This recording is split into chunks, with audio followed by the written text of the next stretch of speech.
এই পর্যায়ে আমরা জানবার চেষ্টা করব যে কোরআন সুন্নাহর আলোকে বিভিন্ন সিম্বল বা প্রতীক বা চিহ্নের দিকে খেয়াল রেখে স্বপ্নের ব্যাখ্যা করা। আমরা বলেছিলাম যে কিছু কিছু স্বপ্ন আছে খুব সফিস্টিকেটেড, সিম্বলিক বা আইকনিক, যেখানে কোনো ইঙ্গিত দেয়া হচ্ছে, ইঙ্গিত বহ, এবং যেটার ইন্টারপ্রিটেশন না করলে এটা দিয়ে আসলে কি বোঝানো হচ্ছে এটা বোঝা যায় না। সেক্ষেত্রে কোরআন সুন্নাহর আলোকে, স্কলারদের অভিজ্ঞতার আলোকে কিছু আইকন বা সিম্বল, এগুলোর মিনিং কি হতে পারে সে ব্যাপারে আমরা জানবার চেষ্টা করব। এক্ষেত্রে আমরা বলবো যে কেউ যদি স্বপ্নে রশি দেখে, স্বপ্নে যদি সে রশি দেখে তাহলে এটা গুড সাইন। এটা কেমন যেন আল্লাহর সাথে একটা প্রতিশ্রুতির সাথে সম্পৃক্ত, কারণ আল্লাহ তাআলা কোরআনে ইরশাদ করেছেন ওয়াতাসিমু বিহাবলিল্লাহি জামিআ। আরবিতে রশি আরবি হচ্ছে হাবল, মানে ওয়াতাসিমু বিহাবলিল্লাহি জামিআ, তোমরা আল্লাহর রজ্জু বা রশিকে আঁকড়ে ধরো। তাহলে রশি দেখা মানে এখানে আমরা আল্লাহর ওয়াদাগুলো যেন পূরণ করি, আল্লাহর আনুগত্য যেন আমরা প্রপারলি করতে পারি, এটা ইঙ্গিত করছে। এরপর স্বপ্নে যদি আমরা কাক দেখি, এটা সাধারণত একটা নেগেটিভ সাইন বহন করে, কারণ কাককে আল্লাহ রাসূল সাল্লাল্লাহু আলাইহি ওয়াসাল্লাম ফাসিক বা ফুয়াইসিক বলেছেন। সো আমরা যদি স্বপ্নে কাক দেখি, এটাকে আমরা পজিটিভ কোনো সাইন মনে না করে নেগেটিভ সাইন মনে করতে পারি। তৃতীয়ত, আমরা যদি স্বপ্নে লম্বা কাপড় দেখি, এটা গুড সাইন। কারো গায়ে যদি লম্বা জামা থাকে তাহলে এটা গুড সাইন, আর খাটো জামা থাকলে সাধারণত এটা নেগেটিভ সাইন। এক্ষেত্রে আমরা সহিহ বুখারীর একটা হাদিস উল্লেখ করতে পারি। আল্লাহর হাবিব সাল্লাল্লাহু আলাইহি ওয়াসাল্লাম বলেছেন যে আমার সামনে অনেক মানুষকে পেশ করা হলো, তাদের কারো জামা নাভি পর্যন্ত, কারো জামা হাঁটু পর্যন্ত, কারো জামা পা পর্যন্ত। আর সেক্ষেত্রে ওমরে ফারুককে দেখলাম যে এত লম্বা জামা পরে সে হেঁটে যাচ্ছে, সে তার জামা টেনে টেনে নিয়ে যাচ্ছে। তো সাহাবারা বললেন মা আউয়ালতাহু ইয়া রাসূলুল্লাহ, হে আল্লাহর রাসূল, আপনার এই স্বপ্ন থেকে আপনি কি বোঝাতে চাইলেন? আল্লাহ রাসূল সাল্লাল্লাহু আলাইহি ওয়াসাল্লাম বললেন আউয়ালতুহু আদ-দীন, এটা দ্বারা আমি দিনদারি বোঝাতে চাইলাম। অর্থাৎ যার জামা লম্বা তার মানে তার তাকওয়া বেশি বা তার দিনদারি বেশি। আর স্বপ্নে যদি কারো জামা খুব ছোট খাটো বা জামাহীন অবস্থায় কাউকে দেখা হয়, এটা সাধারণত তার দিনদারি কমে যাচ্ছে বা তার তাকওয়া is decreasing day after day, এটার একটা সাইন বহন করে। পাশাপাশি দুধ, স্বপ্নে যদি কেউ দেখে সে দুধ খাচ্ছে, এটা একটা ভালো সাইন। স্বপ্নে দুধ খেতে যদি দেখা হয় তাহলে তার জ্ঞান বৃদ্ধি পাবে বলে এটা একটা সাইন বা আলামত বহন করে। সেক্ষেত্রেও আমরা বুখারীর একটা হাদিস উল্লেখ করতে পারি, যেখানে আল্লাহ রাসূল সাল্লাল্লাহু আলাইহি ওয়াসাল্লাম একটা স্বপ্নের কথা সাহাবাদেরকে শেয়ার করছিলেন। তিনি বললেন যে আমাকে এক বাটি দুধ দেয়া হলো, আমি সেখান থেকে দুধ খেলাম, তারপর দেখলাম যে আমার আঙ্গুল থেকে দুধ বের হচ্ছে, আর সেখানে যে অবশিষ্ট দুধ রয়ে গেল সেটা আমি ওমরে ফারুকের মুখে দিলাম। ওমরে ফারুক সেই অবশিষ্ট দুধটা খেলো। এই স্বপ্নের কথা শুনে সাহাবারা বললেন মা আউয়ালতা বিহি ইয়া রাসূলুল্লাহ, হে আল্লাহর রাসূল, এটা দিয়ে আপনি কি ব্যাখ্যা করলেন? ফামা আউয়ালতাহু ইয়া রাসূলুল্লাহ, আল্লাহ রাসূল সাল্লাল্লাহু আলাইহি ওয়াসাল্লাম বললেন আল ইলম, এটা দিয়ে আমি জ্ঞানের ব্যাখ্যা করেছি। অর্থাৎ দুধ হচ্ছে জ্ঞানের প্রতীক। দুনিয়াতেও তো আমরা দেখি যে দুধ হচ্ছে সুষম একটা খাবার, খাদ্যের পুষ্টিগুণের 6টি গুণাগুণ দুধের মধ্যে পাওয়া যায়। সো কেউ যদি স্বপ্নে দেখেন যে তিনি দুধ পান করছেন, আশা করা যায় এটা তার জন্য ভালো সাইন, তার জ্ঞান বাড়বে বলে আমরা ধারণা করতে পারি। এবার স্বপ্নে যদি কেউ দেখে যে সে আজান দিচ্ছে, এটাও ভালো সাইন। স্বপ্নে আজান দেয়া, এটা সাইন হচ্ছে সে হয়তো অচিরে হজ করতে যাবে। হজের সাথে আজানের কি সম্পর্ক? এর কারণ হচ্ছে সূরা হজ্জে আল্লাহ তাআলা সাইয়েদনা ইব্রাহিম আলাইহিস সালামকে যখন বলেছিলেন যে তুমি হজ শুরু করো, তখন তিনি বলেছিলেন ইব্রাহিম তুমি আজান দাও, ওয়াআযিন ফিন নাসি বিল হজ ইয়াতুকা রিজালা ওয়া আলা কুল্লি দামির ইয়াতিনা মিন কুল্লি ফাজ্জিন আমিক। অর্থাৎ হে ইব্রাহিম তুমি আজান দাও। ইব্রাহিম আলাইহিস সালাম বললেন কোথায় আজান দিব? চারদিকে তো মরুভূমি। আল্লাহ তাআলা বললেন ইব্রাহিম তুমি আজান দাও, এই আজানের আওয়াজ বা শব্দ পৃথিবীর সবার কানে আমি পৌঁছে দেব। তো সাইয়েদনা ইব্রাহিম আলাইহিস সালাম তখন হজের আজান দিলেন বা ঘোষণা দিলেন। আজান শব্দের অর্থ হচ্ছে অ্যানাউন্স, টু অ্যানাউন্স, মানে ঘোষণা দেয়া। সো আপনি যদি স্বপ্নে দেখেন যে আপনি আজান দিচ্ছেন বা কেউ আজান দিচ্ছে, তাহলে সে অচিরে হজ করবে বা হজ রিলেটেড কোনো একটা ব্যাখ্যা হতে পারে।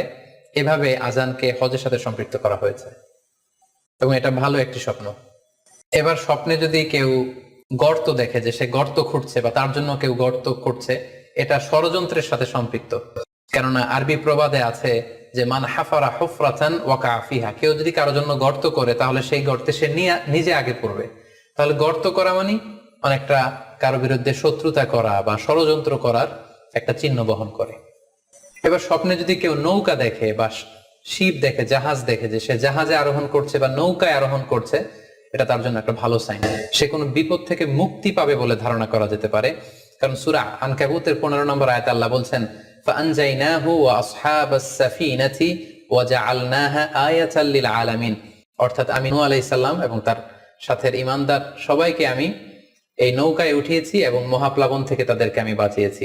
আর এই মহাপ্লাবনকে আমি গোটা বিশ্বের জন্য একটা নিদর্শন করে রেখেছি। সো নৌকায় ওঠা বা জাহাজে ওঠা, কোন শিপে বা লঞ্চে ওঠা, এটা আপনি বিপদ থেকে মুক্তি পাবেন, and you are in the safe zone, এই ধরনের একটা ইঙ্গিত বহন করে। ইমাম মুহাম্মদ ইবনে সিরিনের কাছে এক লোক এসে বলল যে, ইমাম, রাআইতু কাআন্নী আহরুসু আরদান লা তুমবিত, হে ইমাম, আমি স্বপ্নে দেখেছি যে আমি একটি শস্য ক্ষেত্র চাষ করছি কিন্তু কোনো ফসল হচ্ছে না, এটার মানে কি? তিনি ব্যাখ্যা করে দিলেন, আনতা তা'জিলু আন ইমরাতিক, অচিরেই হয়তো তোমার স্ত্রীর সাথে তোমার সেপারেশন হয়ে যেতে পারে। কারণ কোরআনে স্ত্রীকে শস্য ক্ষেত্রের সাথে তুলনা করা হয়েছে মেটাফরিক্যালি। সূরা বাকারার 223 নম্বর আয়াতে আল্লাহ বলছেন, নিসাউকুম হারসুল লাকুম ফাআতু হারসাকুম আন্না শি'তুম, অর্থাৎ তোমাদের স্ত্রীরা হচ্ছে তোমাদের শস্য ক্ষেতের মতো, তোমরা যেভাবে খুশি এই শস্য ক্ষেত্রটাকে সুন্দরভাবে চাষাবাদ করতে পারো। তাহলে শস্য ক্ষেতের সাথে বা ক্রপ ল্যান্ডস এর সাথে আপনার স্ত্রীর সাথে সম্পর্ক হওয়া বা সেপারেশন হওয়া, এইভাবে ইঙ্গিত নেওয়া যেতে পারে। সবশেষে একটি ঘটনা উল্লেখ করার মধ্য দিয়ে আমরা এই সিম্বলিক বা আইকনিক ব্যাপারটা শেষ করতে চাই। সেটি হচ্ছে, ব্যক্তির ভিন্নতার কারণে কিন্তু স্বপ্নের ব্যাখ্যাও ভিন্নতা হতে পারে। ব্যক্তি ভিন্নতার কারণে স্বপ্নের ব্যাখ্যাও ভিন্ন হবে। একই স্বপ্ন দুইজন লোক দেখলো, দুইজনের স্বপ্নের ব্যাখ্যা কিন্তু দুরকম হতে পারে। সেক্ষেত্রে আমরা মুহাম্মদ ইবনে সিরিনের একটা ঘটনা উল্লেখ করতে পারি। মুহাম্মদ ইবনে সিরিনের কাছে এক লোক এসে বলল যে, আমি স্বপ্নে দেখেছি আমি আজান দিচ্ছি, এটার ব্যাখ্যা কি? উনি বললেন, তুমি হজ করতে যাবে। তার কিছুদিন পরে আরেক লোক এসে একই স্বপ্ন দেখলো, তিনি বললেন যে, আমি স্বপ্নে দেখেছি যে আমি আজান দিচ্ছি। তো তিনি বললেন, চুরিতে তোমার হাত কাটা যাবে। তো ওনার ছাত্ররা দুইজন লোকের কাছে দুই ধরনের উত্তর দেওয়ার কারণে অবাক হয়ে জিজ্ঞেস করলেন যে, হে ইমাম, একই স্বপ্ন দুইজন দেখলো কিন্তু আপনি এক একজনকে এক এক উত্তর কেন দিলেন? তো তিনি বললেন যে, এই দুইজনকে আমি চিনি এবং তাদের ব্যক্তিগত জীবন সম্পর্কে আমি জানি। সো তাদের জীবন আচরণ, তাদের ব্যক্তিত্বের কারণে আমি দুই ধরনের ব্যাখ্যা করেছি। প্রথম জনের ব্যাখ্যা করেছি আমি সূরা হজের আলোকে, কারণ সূরা হজে আল্লাহ ইব্রাহিম আলাইহিস সালামকে বলেছেন, ওয়া আযযিন ফিন-নাসি বিল হজ, তুমি মানুষের মাঝে হজের জন্য আজান দাও, ঘোষণা দাও। সো সেই লোকটি আজান দিয়েছে, তার মানে আশা করা যায় সে হজে যাবে। আর দ্বিতীয় লোকটির স্বপ্নের ব্যাখ্যা আমি করেছি সূরা ইউসুফের আলোকে। সূরা ইউসুফে একটি আয়াত আছে, সুম্মা আযানা মুআযযিনুন আইয়াতুহাল আইর ইন্নাকুম লাসারিকুন, অর্থাৎ মিশরের কিং এর একটি পানপাত্র চুরি হয়ে গিয়েছিল।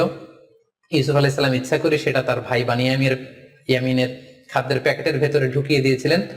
আর তখন সেখানকার স্টাফরা বা সৈনিকেরা আজান দিয়েছিল, মানে ঘোষণা দিয়ে বলেছিল, হে ক্যারাভান, হে কাফেলার লোকেরা, তোমরা চুরি করেছো। তো তিনি মুহাম্মদ ইবনে সিরিন বললেন যে, দ্বিতীয় লোকটার ব্যাপারে আমি জানি, সে আসলে অসাধু একজন লোক এবং তার ক্ষেত্রে সে স্বপ্নে যেহেতু আজান দিতে দেখেছে, সে কখনো হজে যাবে না, বরং সূরা ইউসুফের আলোকে চুরিতে তার হাত কাটা যাবে।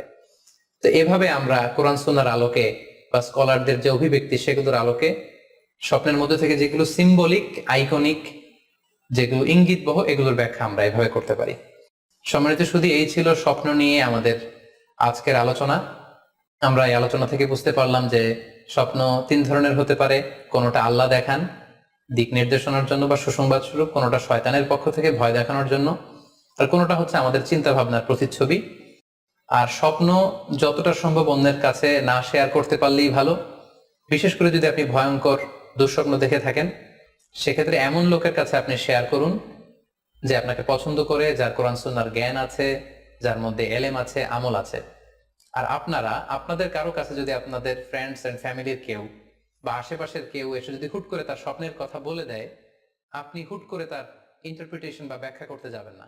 আপনি বেটার হয় যে আপনি চুপ থাকবেন, অথবা আপনি যদি ব্যাখ্যা করতে চান তাহলে ভালো ব্যাখ্যা করবেন।